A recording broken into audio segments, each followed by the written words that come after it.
बिस्मिल्लाहिर्रहमानिर्रहीम। नाज़रीन अस्सलाम वालेकुम। मैं हूं आपका मेज़बान साबिर शाकिर वफाकी दारुल हुकूमत इस्लामाबाद से कुछ ताज़ा तरीन इत्तलाआत और हम खबरें आपसे शेयर करते हैं। पाकिस्तान की सियासत और सहाफ़त में बहुत सी खबरें आ रही हैं, ब्रेकिंग न्यूज़ आ रही हैं, हर कोई खबरें ब्रेक कर रहा है और इस वक्त पाकिस्तान की सहाफ़त और सियासत में एक रहनुमा जो हैं वो छाए हुए हैं और उनका नाम है मौलाना फजलुर रहमान साहब। वो यके बाद दिगरे 3 इंटरव्यू दे चुके हैं, आसमा शराजी साहिबा को, मेहर बुखारी साहिबा को और जनाब नदीम मलिक साहब को। और उन्होंने इन 3 इंटरव्यूज में ऐसे ऐसे इंकशाफात किए हैं और उसमें उन्होंने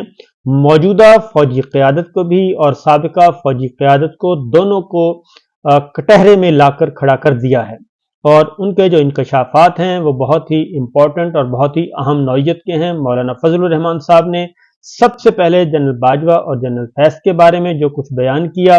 वो कुछ नया नहीं है, वो सब का सब पुराना है और वो सिर्फ उन्होंने आज बतौर पीडीएम सरबराह के इस बात की तस्दीक कर दी है कि रजीम चेंज ऑपरेशन तहरीक अदम एतमाद बुनियादी तौर पे ये जनरेट हुआ था जनरल बाजवा और जनरल फैज़ के पास से और वही सारा कुछ प्लान कर रहे थे, वही मास्टर प्लेयर थे, वही मास्टर माइंड थे और उन्होंने तमाम सियासतदानों को बुलाकर ये तहरीक अदम एतमाद के जरिए इमरान खान हुकूमत का तख्ता उलटने की तरगीब दी और उसके बाद सियासतदानों ने उस प्रोजेक्ट को, इमरान खान की बरतरफी को, इमरान खान को इक़्तिदार से हटाने के प्रोजेक्ट को एग्जीक्यूट किया और वो आलाए कार बने। इमरान खान साहब ये बात बहुत पहले दिन से कहते रहे और वो एक साइफर जो कि हकीकत था, है और रहेगा, जिसके बारे में मुख्तलिफ पैंतरे बदले गए और उनके बारे में बहुत सारी बातें की गई, लेकिन आज एक एक बात सच साबित हो रही है। और जब हम ये बातें करते थे, जब मैंने बात की तो मुझ पर जिंदगी अजाब कर दी गई, जिंदगी अजीरन कर दी गई और ये दुनिया में रहना महाल हो गया। और उसके बाद शहीद अरशद शरीफ को मुल्क छोड़ना पड़ा, केनिया से निकाला गया, यूएई से निकाला गया और वहां से वो केनिया गए और केनिया में वो शहीद कर दिए गए। शहीद अरशद शरीफ भी उसी मीर जाफर और उसी मीर सादक का जिक्र करते थे जो इस वक्त अब रोज़े रोशन की तरह अयां हो चुका है और हो चुका है। मीर जाफर, मीर सादक इसी की निशानदही वो कर रहे थे और वो अपने व्लॉग में सारी बातें बता रहे थे। और उस वक्त उसके बाद फिर इमरान रियाज खान साहब के साथ जो कुछ हुआ वो भी एक हकीकत है और वो सब कुछ सामने है। फिर बहुत सारे हमारे सहाफ़ी भाइयों के साथ, उसमें समी इब्राहिम साहब हैं, सदीक जान हैं, अयाज मीर साहब हैं, चौधरी गुलाम हुसैन हैं,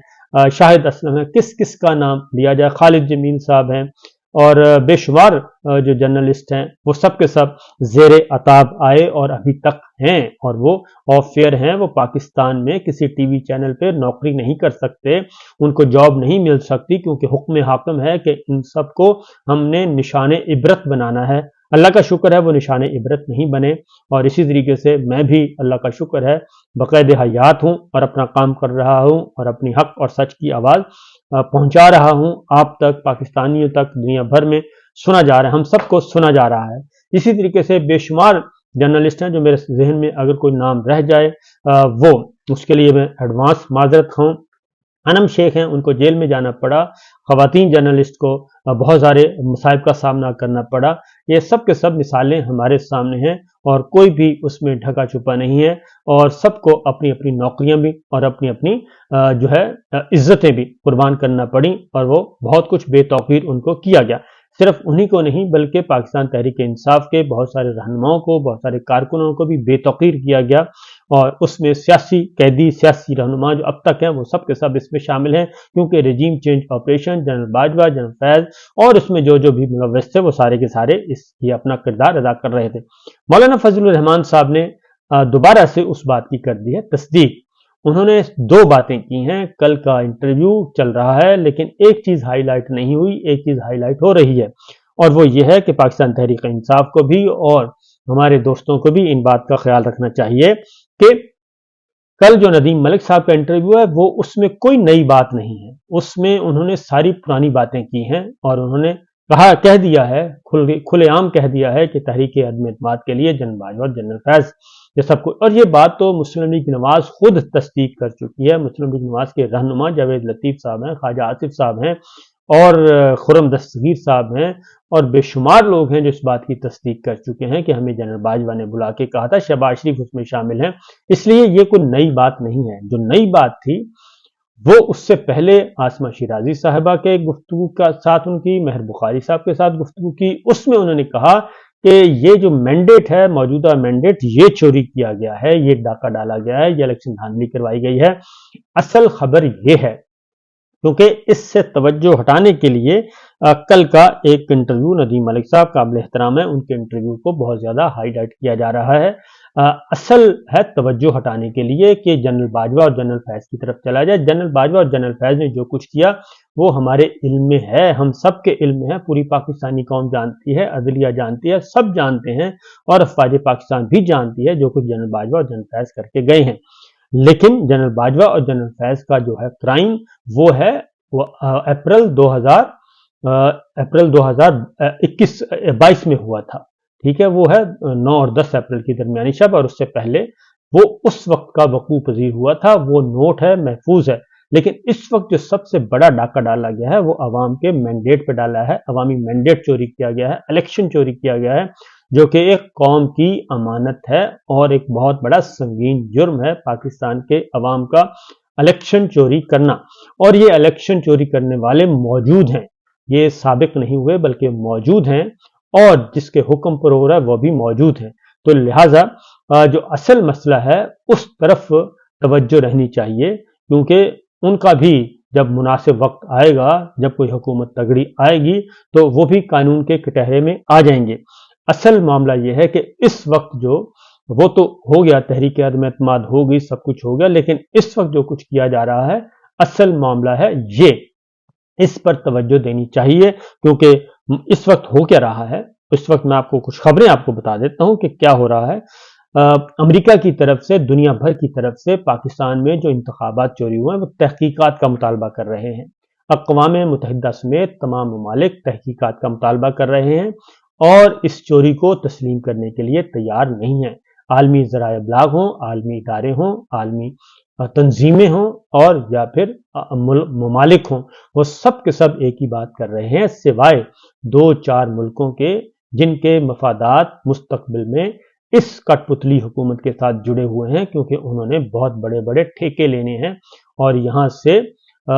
یہاں سے اربوں ڈالر کے سودے کرنے ہیں، اور اربوں ڈالر کے سودے کر کے انہوں نے اپنا منافع لینا ہے۔ اس لیے وہ صرف وہ ممالک ان کو سپورٹ کر رہے ہیں یا خاموش ہیں، اور درون پردہ ان کی صلح بھی کروا رہے ہیں۔ اس لیے جناب یہ بہت غور طلب باتیں ہیں۔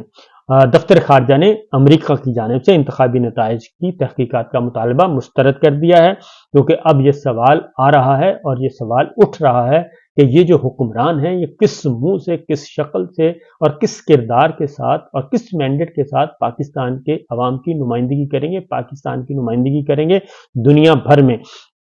یہ غیر معمولی واقعہ ہے، یہ غیر معمولی اقدام ہے۔ اس لیے جناب مولانا فضل الرحمان صاحب کے انٹرویو کو ماضی کے تناظر میں ہی دیکھا جائے، وہ چیزیں اس کے بارے میں بے شمار گواہیاں موجود ہیں، بے شمار گواہیاں موجود ہیں۔ خود جنرل باجوہ اقرار کر چکے ہیں کہ جناب یہ سب کچھ ہم نے کیا، اور عمران خان صاحب کو بھی اس بات کا علم ہے، صدر مملکت کو بھی اس بات کا علم ہے کہ یہ جو کھیل کھیلا جا رہا تھا اور کھیل کھیلا جا رہا ہے۔ اصل ہے کہ انتخابات میں دھاندلی، جو موجودہ دھاندلی ہے وہ تو ایک 16 ماہ کی حکومت تھی، اس وقت تو آپ پر ایک مینڈیٹ چوروں کو اکٹھا کر کے اگلے 5 سال کے لیے مسلط کیا جا رہا ہے، اور ان کے ہاتھوں میں پاکستان کی تقدیر دینے کا پروگرام ہے، اور حکم حاکم ہے کہ ان کو جمع کیا جائے، اور حکم حاکم ہے کہ ان کو اقتدار سونپا جائے، اور حکم حاکم ہے کہ جو دھاندلی ہوئی ہے اس دھاندلی پہ پردہ ڈالا جائے۔ تو یہ جو حکم حاکم ہے اصل ہے، اس بات کو ایڈریس کرنے کی ضرورت۔ تو جناب یہ پیچھے نہ جائیں، پچھلے 2 سال پیچھے نہ جائیں، اس وقت جو ڈاکہ ڈالا جا رہا ہے، آئین پاکستان کو پامال کیا جا رہا ہے، قانون کو پامال کیا جا رہا ہے، جمہوریت کو پامال کیا جا رہا ہے، اس پر توجہ دیں۔ یہ جتنے بھی پاکستان تحریک انصاف اور جتنے بھی لوگ ہیں بڑے خوش ہو رہے ہیں مولانا فضل الرحمان صاحب کے رات ندیم ملک صاحب کو جو انٹرویو دیا ہے اس پہ، اور بڑا وائرل ہو رہا ہے یہ چیزیں वायरल करने वाली, इसमें कोई नई बात नहीं है। और असल जो है वो है कि आगे ये इस वक्त जो चोरी हो रही है, इस वक्त जो डकैती हो रही है, उसको कैसे रोकना है, उसको वापस कैसे लेना है, क्योंकि ये मामला डाइवर्ट किया जा रहा है। ये डाइवर्जन जो है, इस डाइवर्जन को कैसे रोकना है, ये मीडिया की भी जिम्मेदारी बनती है। और क्योंकि आलमी ज़राए इब्लाग बिल्कुल नहीं हट रहे इस बात से, और अब जनरल बाजवा की जो करप्शन की दास्तानें हैं वो भी अब रिप्रोड्यूस होना शुरू हो गई हैं, और उस पर भी गैर मुल्की ज़राए इब्लाग उसमें आ गए हैं कि जो स्टोरी थी अहमद नूरानी की, उस स्टोरी को अब रीडेवलप किया जा रहा है, और उसको बाकी चैनल्स भी, बाकी आलमी ज़राए इब्लाग उसको जनाब अपने अपने तरीके से रिपोर्ट कर रहे हैं। उसके बाद कल मौलाना फजलुर रहमान साहब के साथ और मौलाना फजलुर रहमान साहब से पाकिस्तान तहरीक इंसाफ के रहनुमाओं का एक वफद गया था और उनकी मुलाकात हुई है, और उस मुलाकात के नतीजे में कुछ आगे बातचीत को बढ़ाया जाएगा। इसको मैं बाद में देखूंगा, लेकिन उससे पहले भी एक खबर इंपॉर्टेंट है, और वो है इमरान खान साहब की जिंदगी खतरे में है, बुशरा बीबी की जिंदगी खतरे में है।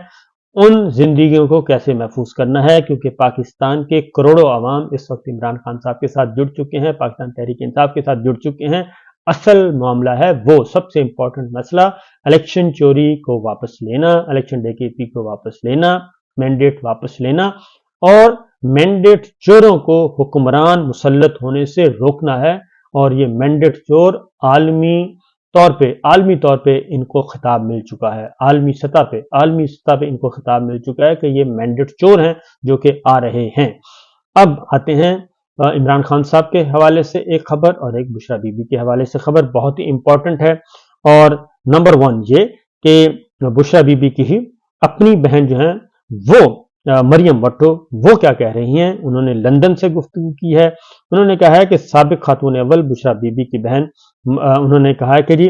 बुशरा बीबी को 6 रोज पहले खाने में कुछ दिया गया, जिसके बाद तबीयत खराब हो गई, और बुशरा बीबी की तबीयत अभी तक खराब है, और बुशरा बीबी तकलीफ में है। 6 दिन से कुछ नहीं खाया, और जेल का खाना दिया जाता है, घर के खाने की इजाजत नहीं है। हुकाम से दरखास्त है कि मामले की तहकीकात करें,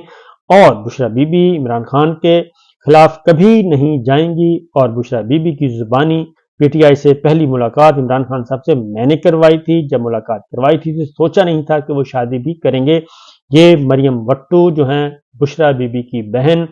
वो उन्होंने ये गुफ्तगू की है, नंबर 1। नंबर 2, जो एक दूसरा इंकशाफ हुआ है वो बुशरा बीबी की इस वक्त जो तर्जमान है पार्टी के अंदर, उन्होंने किया है, और वो है मिशाल यूसुफजई, एडवोकेट। उन्होंने कहा कि जी बुशरा इमरान साहिबा से उनकी फैमिली, बेटी और दामाद खान साहब की 2 बहनों हलीमा आपा और उज़मा आपा और वकला मेरी और लतीफ़ खोसर साहब, बैरिस्टर सलमान साहब, उस्मान रियाज के बैरिस्टर खल से मुलाकात हुई है। और बुशरा बीबी ने आज खौफनाक इंकशाफ किए हैं कि उन्हें खाने में एसिड टाइप कुछ दिया गया है, जिसकी वजह से पिछले 5 दिन से वो शदीद तकलीफ में हैं। और उन्होंने कहा है कि मेरे पेट में जैसे आग लगी हुई है, मुंह और गले में जैसे शदीद छाले हैं, कुछ खा नहीं पा रही सिवाय सूखे टोस्ट, चाय या पानी में डबो के खा रही हूँ। वो शदीद तकलीफ में थी, इनकी जान को शदीद खतरा है, उनको जल्द अज जल्द मेडिकल चेकअप करवाया जाए, नंबर 1। नंबर 2, और दूसरा मुराद सईद साहब हैं, उन्होंने भी एक इंकशाफ किया है, और उन्होंने एक ट्वीट किया है बाकायदा तौर पे, और उनकी पोस्ट के मुताबिक उन्होंने कहा है कि गुज़श्ता दिनों मैंने मुक्तदरा की तरफ से एक इलाके में रखी गई शराइत का जिक्र किया गया, एक मुलाकात में रखी गई शराइत का जिक्र किया गया था, जिन्हें झुटलाने की सूरत में 2 धमकियां दी गई थीं, जिनका इलेक्शन से पहले के माहौल में तस्करा मुनासिब नहीं था। एक का नुक्ता आगाज वो किरदार कुशी की मुहिम थी जो बुशरा बीबी के खिलाफ चलाई गई, ताकि उन पर प्रेशर डाला जा सके और वो खान साहब को डील पर आमादा करें, और उसके लिए दबाव उनकी ज़ात तक महदूद नहीं किया गया, बल्कि उनके बच्चों तक को संगीन नताइज की धमकियां दी गईं। वही सिलसिला हम ज़ेरे हिरासत उन पर ज़हनी तशद्दुद और उनको जिस्मानी तौर पर कमज़ोर करने के लिए रवा रखे गए सलूक की सूरत में देख रहे हैं। मकसद इनको तोड़ना और उन्हें तकलीफ देकर खान साहब को मजबूर करना है। इस वक्त शराइत पर आमादा न होने की सूरत में खान साहब, उनसे वाबस्ता अफराद और पार्टी पर सख्तियां बढ़ाने का इंदिया भी दिया गया, जिसके बाद ही कागजात नामजदगी छीनने, मुस्तरद करने, पार्टी से इंतखाबी निशान लेने और उम्मीदवारों को जबरन इंतखाबात से दस्तबाज करने का जैसी कार्रवाइयां की गई। दूसरी धमकी, उन्होंने कहा मुराद सईद साहब ने, कि दूसरी धमकी मेदे की खराबी के हवाले से उन दिनों चलने वाली खबरों का हवाला देकर दी गई कि तबीयत उनकी खान साहब की वैसे भी नासाज रहती है, मजीद तिब्बी मसाइल भी हो सकते हैं। बाद ये मुस्तनद मालूमात मौसूल हुई कि अगर इमरान खान डील पर आमादा नहीं होते तो उनका मिस्र तर्ज पर कोई बंदोबस्त किया जाएगा। साहिब इल्म यह इशारा बासानी समझ सकते हैं, यानी कि सदर मोरसी, क्योंकि मिस्र के सदर मोरसी को कैद के दौरान उनको हार्ट अटैक हुआ था, दिल का दौरा पड़ा था और वो जान बहक हो गए थे। बुशरा बीबी की जानिब से तब इस्लामाबाद हाई कोर्ट में खान साहब की सेहत और तहफ़्फ़ुज़ के हवाले से पेटिशन दायर की गई, जिसे तकरीबन 2 माह से ज्यादा अरसा गुजरने के बाद भी chief justice Islamabad high court Aamir Farooq समेत के लिए मुकर्रर नहीं होने दे रहे। इंतखाबात में तहरीक इंसाफ की कामयाबी से हवास बाख्ता कुव्वतें जहां दीगर साजिशें और चालें चल रही हैं, वहां बुशरा बीबी के साथ हिरासत में रवा रखा गया सलूक, उनके हवाले से मौसूल होने वाली खबरें और डील न करने की सूरत में उनको दी गई धमकियों को मद्देनजर रखते हुए उनके वकला से इस्तदा करता हूं कि उनकी जिंदगी को खतरात और उनसे रवा रखे गए गैर इंसानी सलूक से फौरन अदालत को आगाह करें। मैं निहायत इखलास और तहम्मुल से मुक्तदरा को भी मुतनब्बे कर दूं कि अपनी अना की जानिब जंग और ताकत के नशे में खुदा न खास्ता कोई कदम ऐसा ना उठा लें कि इनको नाकाबिल तलाफी नुकसान हो, क्योंकि ये मिस्र है और न इमरान खान। मोहम्मद मुर्सी आपकी हर धमकी और हर चाल से आगाही है, बेहतर होगा कि आप आग से खेलने से इज्तिनाब करें। ये सिचुएशन इस वक्त चल रही है, तो जनाब यही है हकीकत कि सारी तवज्जो अवामी मैंडेट के चोरी और अवामी मैंडेट चोरों को इख्तिदार पर मुसल्लत होने से रोकने पे तवज्जो मरकूज करनी चाहिए। इजाजत दीजिए, अल्लाह हाफिज।